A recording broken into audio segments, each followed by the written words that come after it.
है वो समान है। वाह, मैं वही सोचा था इसमें कहना क्या है इनको। तो पहले जो पुण्य पाप अधिकार था उसमें उन्होंने कहा था पुण्य पाप समान है। अब ये क्या कह रहे हैं, पुण्य पाप दो होकर के इन्हें आप अलग अलग शब्द हैं तो अलग अलग मान मिलो, फिर भी उनके बंध का कारण असमान नहीं है, समान है। पुण्य पाप में समानता एक अलग विषय और पुण्य पाप के बंध के कारण में समानता ये एक अलग विषय। यहां पर ये कहा है पुण्य पाप रूप से बंध का द्वित्व होने से, बंध यानी ये दो प्रकार के होने से, ये दो पन्ना हमने स्वीकार कर लिया, ऐसा होने से बंध के कारण का भेद नहीं ढूंढना चाहिए। अर्थात अलग अलग कारणों से अलग अलग प्रकार का बंध होगा, ये ना देख करके कहाँ पहुंचना चाहिए, सीधे बंध मात्र पर। और बंध होने का कारण अध्यवसान है। पुण्य बंध होगा तो भी अध्यवसान होगा तो बंध होगा, पाप बंध होगा तो भी अध्यवसान होगा तो ही बंध होगा। बिना अध्यवसान के बंध हो नहीं सकता है। बताओ कैसे, बोलो महेश जी। शुरू में हम समझा चुके हैं इस बात को।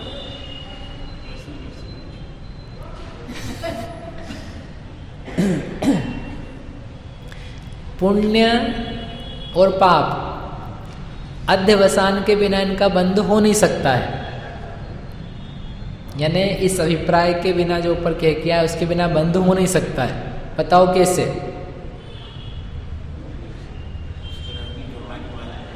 क्योंकि उसके बिना भी तो बंध होता है, अध्यवसान नहीं होता है तब भी पाप पुण्य का बंध होता है कि नहीं? बोलो बहन जी, हैं? नहीं पता है? बोलो बहन जी। नहीं है, पाप पुण्य का बंधन नहीं, अध्यवसान नहीं है तो ये बोल रहे हैं कषाय है, योग है, अविरति है। नहीं है। क्यों नहीं है? क्योंकि जिसके अध्यवसान नहीं है वो ज्ञानी है और जिसके अध्यवसाय है वो अज्ञानी है। और ज्ञानी ही बंधक है, अज्ञानी तो बंधक है ही नहीं। ज्ञानी ही अबंधक है, अज्ञानी बंधक ही है। नहीं आया समझ में? मिथ्या दृष्टि को ही बंधक कहा है अध्यात्म शास्त्र में। जो सम्यक दृष्टि है वह तो बंध करता ही नहीं है। गाथा भी बहुत बार कह चुका मैं, अनथिदु आसो बंधो सम्मा दिट्ठि सा आसो निरोहो। तो जबकि नियम ऐसा है तो फिर जो बंध कर रहा है भले पुण्य का करे या पाप का करे तो वो कर क्यों रहा है? क्योंकि वो मिथ्या दृष्टि है। मिथ्या दृष्टि क्यों है? क्योंकि वो अध्यवसान कर रहा है। कौन सा अध्यवसान कर रहा है? ये अध्यवसान कर रहा है। अब यानी अध्यवसान है तो ही वो पुण्य और पाप का बंधक हो रहा है। और जो सम्यक दृष्टि है उसके पुण्य बंध पाप बंध हो रहा है क्या? सम्यक दृष्टि के पाप का बंध है क्या? सम्यक दृष्टि के पाप का बंध है क्या? नहीं है। सम्यक दृष्टि के पुण्य का बंध है क्या?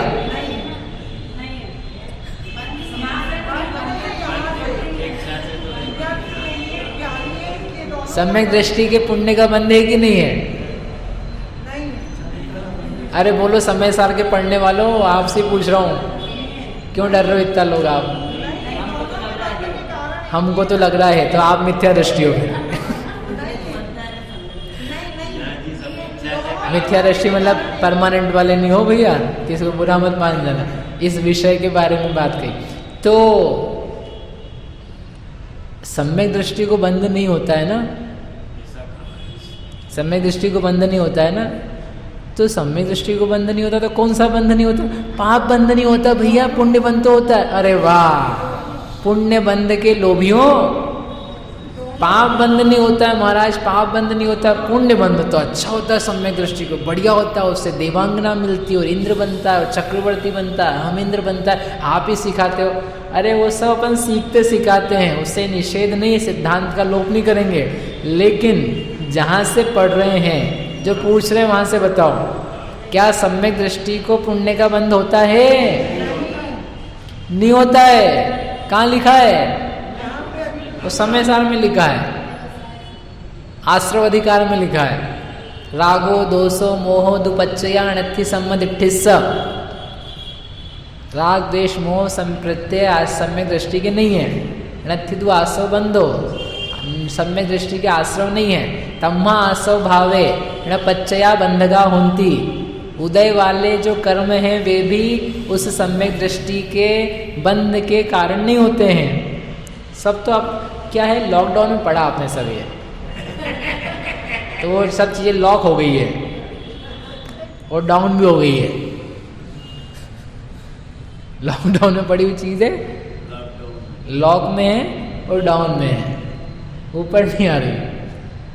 इसलिए सम्यक दृष्टि के न पुण्य का बंध है न पाप का बंध है। अब बताओ क्यों नहीं है?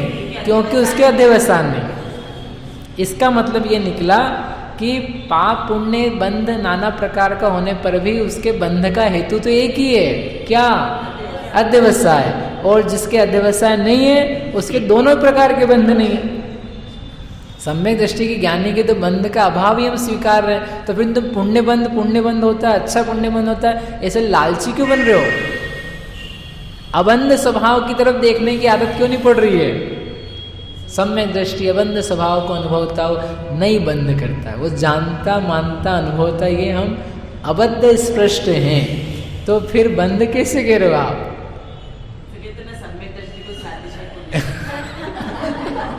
ऐसे कहते मतलब ये बोलो ना भैया, कल आप ही ने कहा था कि सम्यक दृष्टि को सातिशय पुण्य बनता है, ऐसे ही इधर उधर टेढ़ा क्यों कह रहे आप?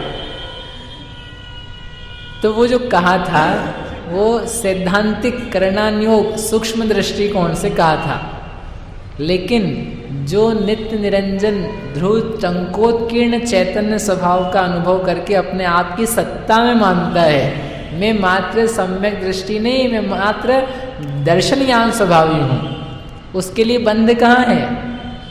उस नए से देखो, नए का चश्मा लगाना है आपको, नया चश्मा नहीं नहीं तो मैडम खुश हो जाए नए का चश्मा, हाँ वो लगाना। समझ में आ गया? ये पंक्ति समझने में मेरे को इतने दिन लगे, अभी समझ में आई है। पुण्य पाप रूप से बंध का द्वित्व होने से बंध के कारण का भेद नहीं ढूंढना चाहिए, यानी बंध का कारण अध्यवसान है, ये निश्चय करना चाहिए। अर्थात यह नहीं मानना चाहिए कि पुण्य बंध का कारण दूसरा है और पाप बंध का कारण कोई दूसरा है। अलग अलग नाम मान करके अध्यवसान पे आपका फोकस होना चाहिए, क्योंकि यह एक ही अध्यवसाय है।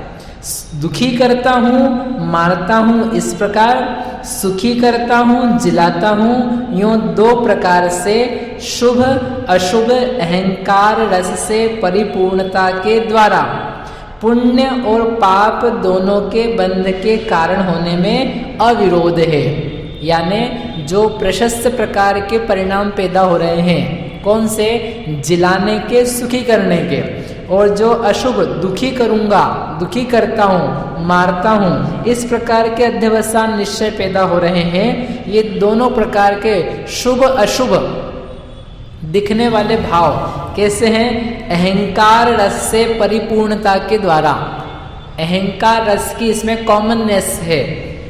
प्रशस्त परिणाम में एक जाति है, अप्रशस्त परिणाम में एक जाति है। दोनों की जातियां भिन्न दिख रही है जहां से आप देख रहे हो, लेकिन दोनों में एक प्रकार की समानता है अध्यवसाय की। मैं करता हूँ, देखो वाक्य लिखो, मैं सुखी करता हूँ, मैं दुखी करता हूँ, मैं मरण करता हूँ, मैं जीवन करता हूँ।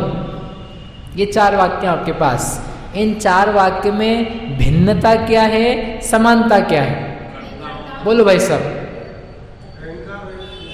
नहीं, इन शब्दों में से देख के बताओ। मैं सुखी करता हूँ, मैं दुखी करता हूँ, शब्द सुन के उसमें से निकालना है आपको। मैं जीवन करता हूँ, मैं मरण करता हूँ।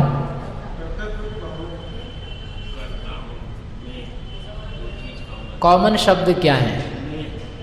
मैं करता हूँ। ये बोर्ड पे लिखते तो जल्दी समझ में आ जाता। मैं सुखी करता हूँ, तो इसमें सुखी शब्द अलग है, मैं करता हूँ कॉमन। मैं दुखी करता हूँ, तो दुखी शब्द विशेष हो गया, बाकी ऊपर से नीचे शब्द कॉपी है। मैं जीवन करता हूँ, यानी जीवन एक शब्द आ गया, करता हूँ फिर भी आ रहा है। मैं मरण करता हूँ, समझ में कॉमन क्या है, मैं करता हूँ। अब इसमें से 2 शुभ के वाक्य समझ लो, 2 अशुभ के वाक्य समझ लो मोटा मोटी, बाकी कल अपन ने समझा था वो ध्यान रखना। तो शुभ अशुभ प्रकार के विशेषण आ रहे हैं, लेकिन मैं करता हूँ वो कॉमन आ रहा है। तो वो कह रहे हैं भले शुभ करो चाहे शुभ करो, लेकिन दोनों में अहंकार रस की परिपूर्णता पूरी पूरी बनी हुई है। और वो अहंकार रस ही बंध है, क्योंकि उसके बिना तो ऐसा बंध होते नहीं जिसको हम बंध कहते हैं। वो 70 कोड़ा कोड़ी, 10 कोड़ा कोड़ी, 5 कोड़ा कोड़ी, 1 कोड़ा कोड़ी, जितने कोड़ा कोड़ी हैं वो सब कोड़ा कोड़ी से अहंकार रस के देन है, और किसी की देन नहीं है। इसलिए वो कह रहे हैं यूँ 2 प्रकार से शुभ अशुभ अहंकार रस से परिपूर्णता के द्वारा पुण्य और पाप दोनों के बंध के कारण होने में अविरोध है, यानी ये दोनों के दोनों बंध के समय अध्यवसान पाया जाना उसमें कोई विरोध नहीं है। अध्यवसान ही दोनों प्रकार के बंध का हेतु है। अच्छा सही बताओ, आपको अंतः कोड़ा कोड़ी साता वेदनी अच्छा लगेगा कि 15 कोड़ा कोड़ी का साता वेदनी अच्छा लगेगा? नहीं, दोनों अच्छे नहीं लगेंगे, ऐसा आपका आध्यात्मिक उत्तर आएगा। मैं आपसे दूसरा पूछ रहा हूँ, 15 कोड़ा कोड़ी का साता वेदनी अच्छा लगेगा कि अंतः कोड़ा कोड़ी का अच्छा लगेगा? अंतः कोड़ा कोड़ी का। क्यों? तो कम तक ही सुख मिलेगा। 15 कोड़ा कोड़ी लोगे तो लंबा सुख मिलेगा। 15 कोड़ा कोड़ी, 15 कोड़ा कोड़ी का पसंद आ जाएगा, तो इसका मतलब तुम्हें मिथ्यात्व पसंद आ चुका है, क्योंकि बिना मिथ्यात्व के बंधने नहीं वाला है। 15 कोड़ा कोड़ी सागर की साता वेदनी बंधे बहन जी, तो कैसे बंधेगी? मिथ्या दृष्टि होकर के। अंतः कोड़ा कोड़ी की चाहिए आपको? और कम कराएं? एक सागर भी बहुत ज्यादा है, एक पल्ले बहुत ज्यादा है। 12 मुहूर्त,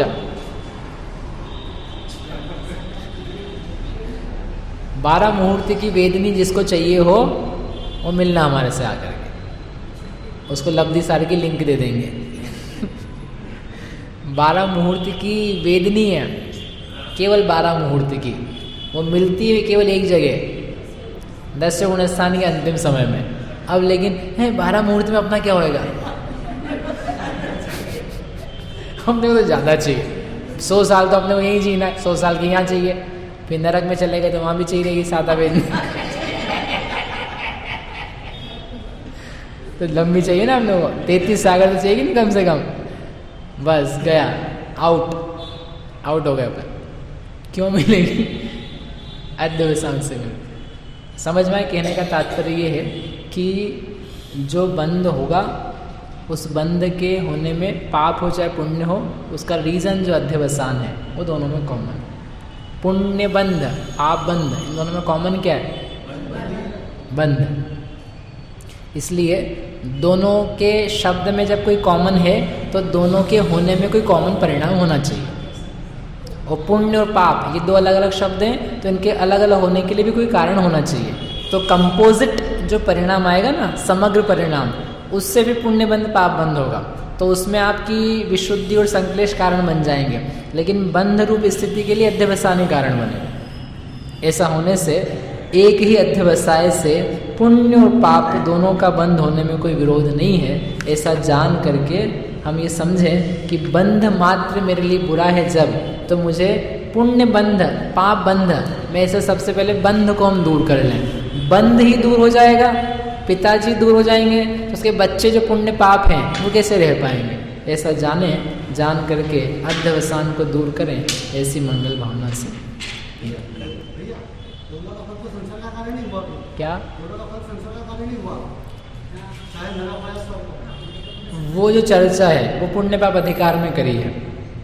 पुण्य का फल पाप का फल दोनों संसार रूप है, चार गति स्वरूप है, इसलिए दोनों में अविशेषता है, ये सत्य बात है। इसका निर्णय लेकिन वहाँ किया है। यहाँ जो निर्णय कर रहे हैं, यहाँ पुण्य पाप की एकता का निर्णय नहीं है। यहाँ निर्णय इस बात का है द्वित्व होने पर भी उनके कारण में अद्वैत है, एकत्व है। ठीक है, आप जो कह रहे हो गलत नहीं, लेकिन प्रसंग क्या है यहाँ के संदर्भ में अर्थ ये है। बाकी पुण्य पाप एक है, दोनों को अलग अलग मानना वो भी एक अज्ञान है। उसके बारे में विशेषता से चर्चा हो चुकी है, पुण्य पाप अधिकार। बैठेंगे 10 मिनट की, जल्दी जाना, ठंड लग रही है।